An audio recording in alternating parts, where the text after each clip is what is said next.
അതാരാടി രാത്രി പൂട്ടാനും രാവിലെ തുറക്കാനും ഒരാള്?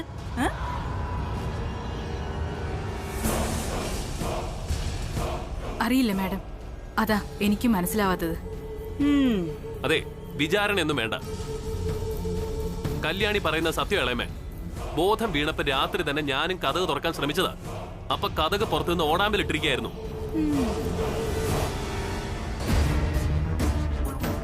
ശരിയാ മാഡം, ഞാനും കണ്ടതാ. ഇന്നലെ രാത്രി ഞാൻ ഇവിടെ വന്നിട്ട് ചുറ്റിലും പോയി അന്വേഷിച്ചു. അപ്പൊ സ്റ്റോർ റൂമിന്റെ അടുത്തും പോയി നോക്കിയതാ. അന്നേരത്ത് പുറത്തുനിന്ന് ഓടാമ്പലിട്ടിരിക്കുന്ന ഞാൻ കണ്ടു. പിന്നെ അതിനകത്ത് ആരും കാണാൻ വരില്ലല്ലോ എന്ന് കരുതിയാ തുറന്നു നോക്കാതിരുന്നേ. കൊള്ളാം, ഞങ്ങൾ അതങ്ങ് വിശ്വസിക്കണം. അവള് വാതിലിനരികിൽ വന്ന് കരഞ്ഞു നിലവിളിച്ചൊന്നു പറഞ്ഞു. എന്നിട്ടും സ്വന്തം തന്തയായ നിങ്ങൾ അത് കേട്ടില്ല പോലും. അല്ല, നിങ്ങൾ ഇവളുടെ തന്തയാണോ അതോ മാമയാണോ എന്നാ എനിക്കിപ്പോ ഒരു സംശയം.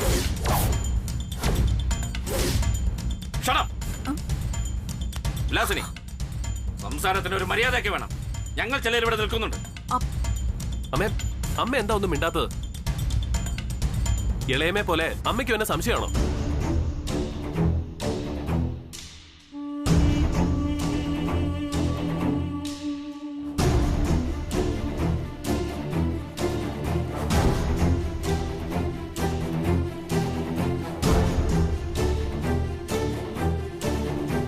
നീ എത്ര പറഞ്ഞാലും പഠിക്കില്ല അല്ലടി.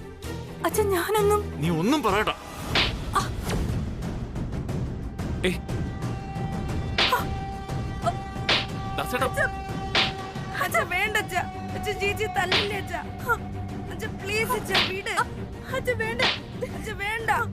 മതി. എന്തായി കാണിക്കുന്നേ? വലിയ കുഞ്ഞിൽ ഇടപെടണ്ട. ഇതെന്റെ അഭിമാനത്തിന്റെ പ്രശ്നം. എടി, നിന്നോടൊരു 100 പ്രാവശ്യം പറഞ്ഞില്ലടി, നീ കാരണം ഈ കുടുംബത്തിന് ചീത്തപ്പേരുണ്ടാവരുതെന്ന്. എന്നിട്ട് ഇപ്പൊ എല്ലാം നശിപ്പിച്ചില്ലേ നീ?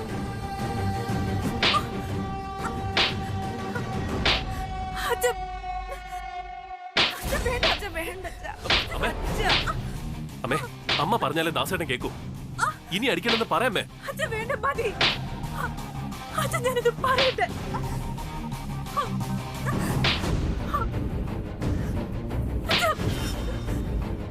മതി.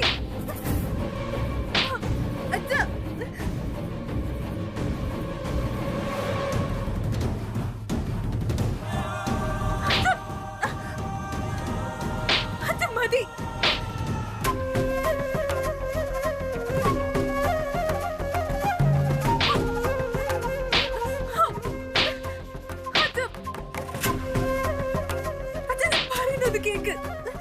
ദാസേ, മതി ഭ്രാന്ത്.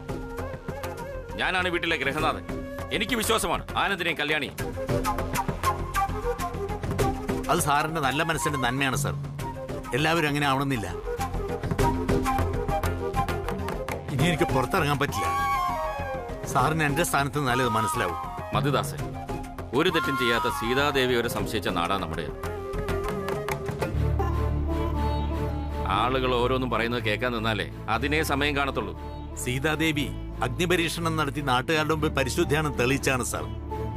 പക്ഷേ ഇവൾ എന്ത് പരീക്ഷണം നടത്തിയിട്ടാ നാട്ടുകാരുടെ വായ അടക്കാൻ പറ്റുന്നേ? ഏത് പരീക്ഷണത്തിന് ഞാൻ റെഡിയാ. സീതാദേവി അഗ്നിപരീക്ഷണം നടത്തി നാട്ടുകാരുടെ മുമ്പിൽ പരിശുദ്ധിയാണ് തെളിയിച്ചാണ് സാർ.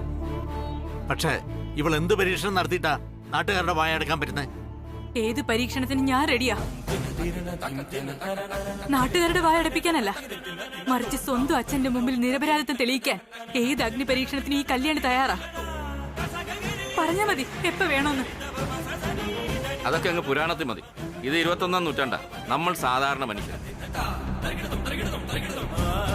ഇവിടെ ഒരു പ്രശ്നം ഉണ്ടായി. അതിന്റെ കാര്യകാരണങ്ങൾ എന്റെ മകൻ ആനന്ദ് പറഞ്ഞു കഴിഞ്ഞു. എനിക്കത് വിശ്വാസമാണ്.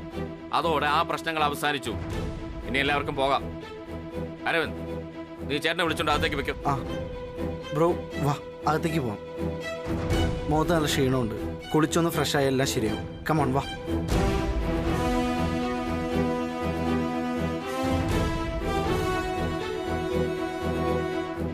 ദാസേ,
സമയമായി. ക്ലാസ് മുടക്കണ്ട, സ്കൂളിൽ പോകാൻ നോക്ക്.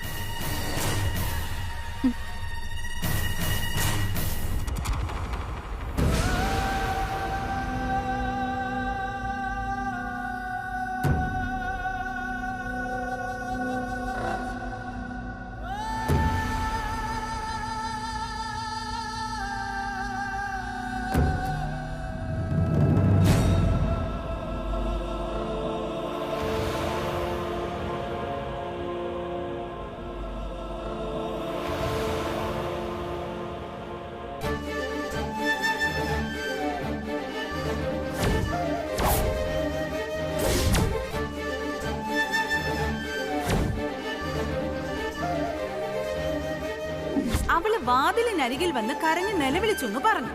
എന്നിട്ടും സ്വന്തം തന്തയായ നിങ്ങൾ അത് കേട്ടില്ല പോലും. അല്ല, നിങ്ങൾ ഇവളുടെ തന്തയാണോ അതോ മാമയാണോ എന്നാ എനിക്കിപ്പോ ഒരു സംശയം.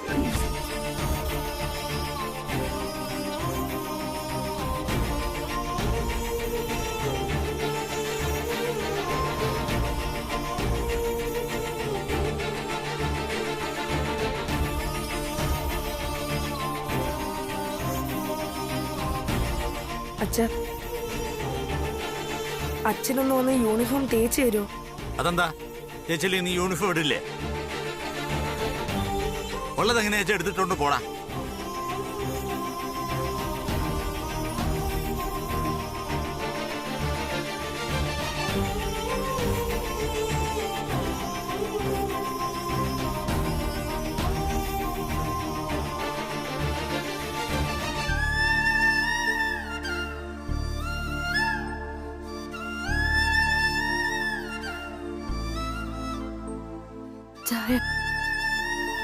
എനിക്ക് വേണ്ട നിന്റെ ചായയും കാപ്പിയൊന്നും. പറ്റും കുറച്ച് വിഷം കലക്കി തന്നാ മതി. മുൻജന്മ ശത്രുക്കളാ ഈ ജന്മത്തിൽ മക്കളായി ജനിക്കുന്നത് കേട്ടിട്ടുണ്ട്. നീയൊക്കെ അതിനും കൂടിയ മുതലാ. എല്ലാ സമാധാനം കെടുത്താനായിട്ട് ജനിച്ച ജന്മം. അതിന് ഞാനൊരു തെറ്റും ചെയ്തിട്ടില്ലല്ലോ. വല്യഞ്ഞു പറഞ്ഞതല്ല അച്ഛനും കേട്ടതല്ലേ. ഇനിയെങ്കിലും അച്ഛൻ എന്നെ ഒന്ന് വിശ്വസിക്കേ. വിശ്വാസം എന്റെ ചങ്കിൽ എന്താ കത്തുന്നത് നിനക്ക് അറിഞ്ഞുകൂടാത്തോണ്ടാ. വളയം പിടിക്കുന്ന ജോലിയാ എനിക്ക്. മനസ്സൊന്ന് പതറിയാല് ബ്രേക്കിൽ കാലം വരില്ല. അതോടെ തീരുമല്ല. ഓർത്താ നിനക്ക് നല്ലത്.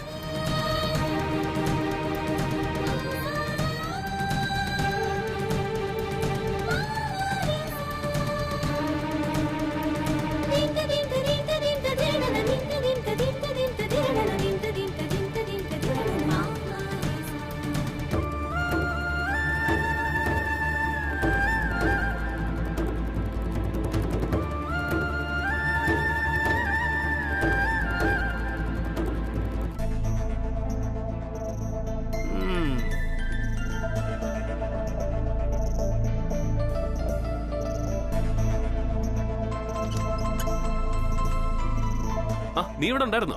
ആ ഉണ്ടായിരുന്നു.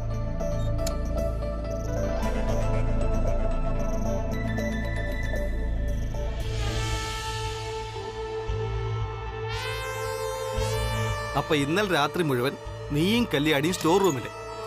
പുറത്തുനിന്ന് ആരോ വാതിൽ പൂട്ടി പോവുകയും ചെയ്തു. അങ്ങനെയാണ് സംഭവം. എനിക്കിത് കേൾക്കുമ്പോഴേ ക്ലാസ്മേറ്റ്സിലെ പൃഥ്വിരാജിനെയും കാവ്യ മാധവനെയാണ് ഓർമ്മ വരുന്നത്. കെമിസ്ട്രി ലാബിലിട്ട് പൂട്ടിപ്പോകുന്ന ആ സീനില്ലേ, അവിടെ വച്ചാ ആ പൊടിമീശക്കാരനും പെണ്ണിനും ഉള്ളിൽ പ്രണയം ആദ്യമായിട്ട് തോന്നി തുടങ്ങിയത്. കാത്തിരുന്ന പെണ്ണല്ലേ, കാലമേറെയായില്ലേ, ഉള്ളുപോലെ നൊന്തില്ലേ.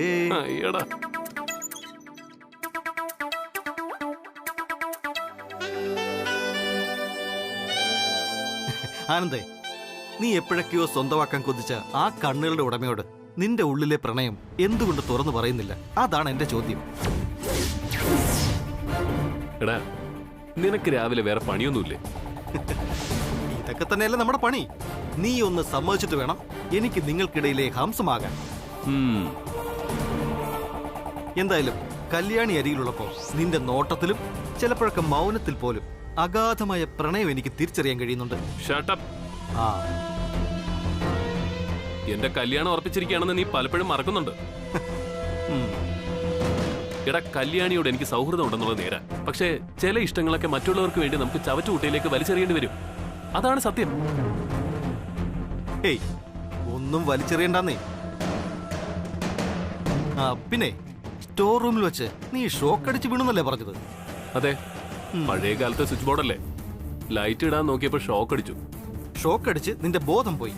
അതെ. അല്ല, സാധാരണ ഷോക്ക് അടിച്ച് ബോധം പോയാലേ കൃത്രിമ ശ്വാസം നൽകിയാലേ ബോധം വീഴൂ. അറിഞ്ഞൂടെ ഈ വായോട് വായൊക്കെ ചേർത്തിട്ട്? അല്ല, അവിടെ നിനക്ക് കൃത്രിമ ശ്വാസം നിന്ന് രക്ഷിക്കണമെങ്കിലേ കല്യാണി അല്ലേ ഉണ്ടായിരുന്നുള്ളൂ. അല്ല, ഇനി അങ്ങനെ വല്ലതും സംഭവിച്ചോന്നറിയാനാ പ്രണയത്തിന്റെ ആദ്യ ചുംബനം.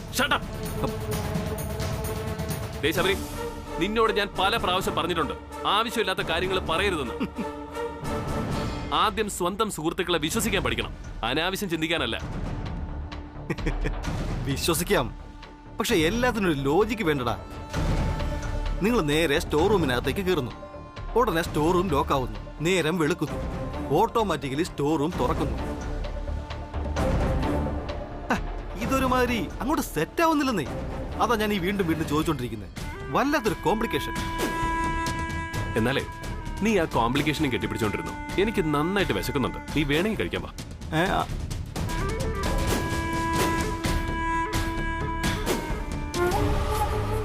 എന്നാലും പറയുന്ന അങ്ങോട്ട് കാത്തിരുന്ന പെണ്ണല്ലേ കാലമേറെയായില്ലേ.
ഞങ്ങള് വന്നിട്ട് കുറച്ചു നേരമായി. തമ്പുരാട്ടി ഇന്നലത്തെ മധുര സ്വപ്നങ്ങളിലായിരുന്നല്ലേ. ഇടയ്ക്ക് ഞങ്ങള് തടസ്സപ്പെടുത്തണ്ടെന്ന് കരുതി. മാഡം എന്തൊക്കെയാ പറയണേ? എനിക്കൊന്നും മനസ്സിലാവണില്ല. ദേവി ഇത് ഉപദ്രവിക്കരുത്. എന്താടി മനസ്സിലാക്കാൻ ഇത്ര പ്രയാസം? ഇന്നലെ രാത്രി മുഴുവൻ നീയും ആനന്ദും സ്റ്റോർ റൂമിൽ ഒരുമിച്ച് കഴിഞ്ഞിട്ടും അവിടെ ഒന്നും സംഭവിച്ചില്ല എന്ന് ഞങ്ങൾ വിശ്വസിക്കണം അല്ലേ? അത് നീ അറിഞ്ഞില്ലേ പ്രിയങ്കേ? ഇന്നലെ രാത്രി മുഴുവൻ രണ്ടുപേരും കൂടെ ഭാഗവത പാരായണം നടത്തുമായിരുന്നു അവിടെ. ഒരു കൊട്ട അനുഗ്രഹമായിട്ടേ ഭഗവാൻ കൃഷ്ണൻ ദ്വാരകയിൽ നിന്ന് പുറപ്പെട്ടിട്ടുണ്ട് ഇവളുടെ തലയിലോട്ട് ചൊരിയാൻ. മാഡം, എന്നെ വിശ്വസിക്കണം. നിങ്ങൾ കരുതുന്ന പോലൊന്നും. വായടക്കടി. രാത്രി മുഴുവൻ പുറത്തു നിന്നും സ്റ്റോർ റൂം ആരോ പൂട്ടി പോലും, എന്നിട്ട് അതിരാവിലെ തന്നെ തുറന്നു കൊടുത്തു പോലും. പറയുന്നതിനും വേണോടി ഒരു യുക്തിയൊക്കെ. അതറിയില്ലേ? ഇവളുടെ ചത്തുപോയ തള്ളയ ഇന്നലെ രാത്രി മകളെ മണിയറയിലിട്ട് പൂട്ടിയതും അതിരാവിലെ പൂട്ട് തുറന്നു വെച്ചതും. അവരും ഉടലോടെ സ്വർഗത്തുനിന്ന് വരുന്നുണ്ട് മകളെ കൈവച്ച് അനുഗ്രഹിക്കാനായി. അല്ല, സാക്ഷാൽ സീതാദേവി ചെയ്തതുപോലെ നീ എന്തോ അഗ്നിപരീക്ഷണം നടത്തി പാതിവൃത്യം തെളിയിക്കാൻ പോവാന്ന് കേട്ടല്ലോ. തെളിയിക്കടേ എന്നാല്. നീ തീയിൽ ചാടുകയോ ഭൂമി പിളർന്ന് താഴോട്ട് പോവോ ഒന്നും വേണ്ട. മിനിമം കൈവെള്ളയിൽ ദേ ഈ കർപ്പൂരം കത്തിച്ചു വെച്ചെങ്കിലും നീ പറയുന്നത് സത്യമാണെന്ന് കാണിക്കേ. എന്നാലേ ഞങ്ങൾ വിശ്വസിക്കൂ. ആ കറക്റ്റ്. നാളെ ആനന്ദിനൊപ്പം ജീവിക്കാനുള്ള ഈ പാവത്തിന് മുന്നിൽ കർപ്പൂരം കയ്യിൽ വെച്ച് കത്തിച്ച് നീ സത്യം ചെയ്യണം നിങ്ങൾ തമ്മിൽ ഒന്നും നടന്നിട്ടില്ലെന്ന്. ശരി മാഡം, ഞാൻ എന്ത് സത്യം വേണമെങ്കിലും ചെയ്തു തരാം. ഓഹോ, എനിക്ക് വിശ്വാസമുണ്ട് ദേവി എനിക്കൊരു അബദ്ധം വരത്തില്ലെന്ന്. ഓ അങ്ങനെയാണെങ്കിൽ നമുക്ക് കണ്ടുകളയാം. പ്രിയങ്കെ, ആ കർപ്പൂരം ഇങ്ങെടുക്ക്.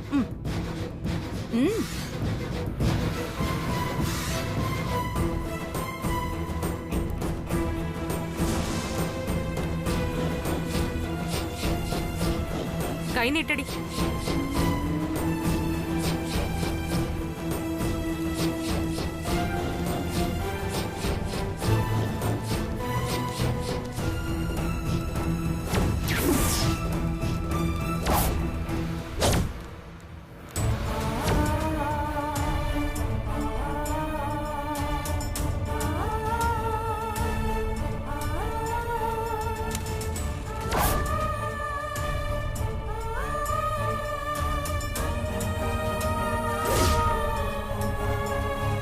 എന്താ ഇവിടെ?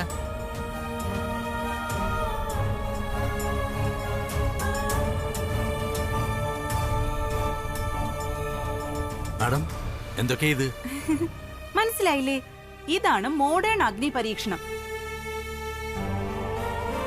താനൊരു തെറ്റും ചെയ്തില്ല എന്ന് തെളിയിക്കാൻ വേണ്ടി ഏത് അഗ്നി പരീക്ഷണത്തിനും തയ്യാറാണെന്ന് പറഞ്ഞ കല്യാണി തന്റെ വാക്ക് പാലിക്കാൻ പ്രിയങ്കയുടെ മുന്നിൽ സത്യം ചെയ്യുന്നു. അത്രയുള്ളൂ.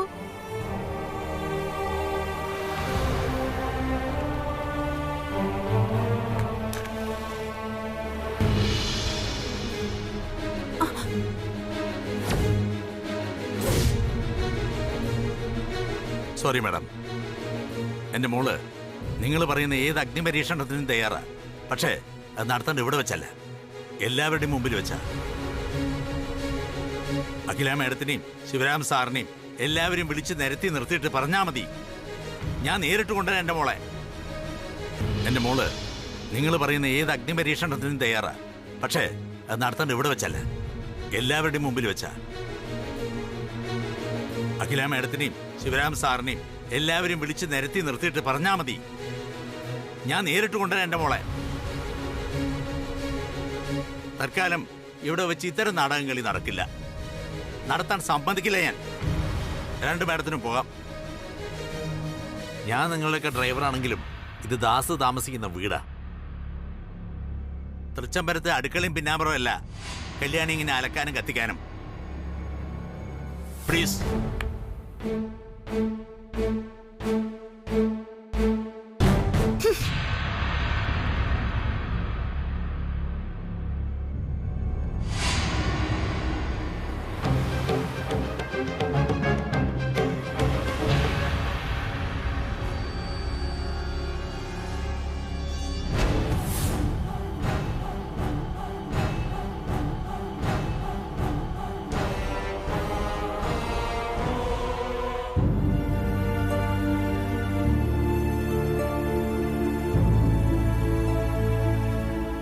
ഇന്ന് കർപ്പൂരം കയ്യിൽ വെച്ച് കത്തിക്കാൻ വന്നു.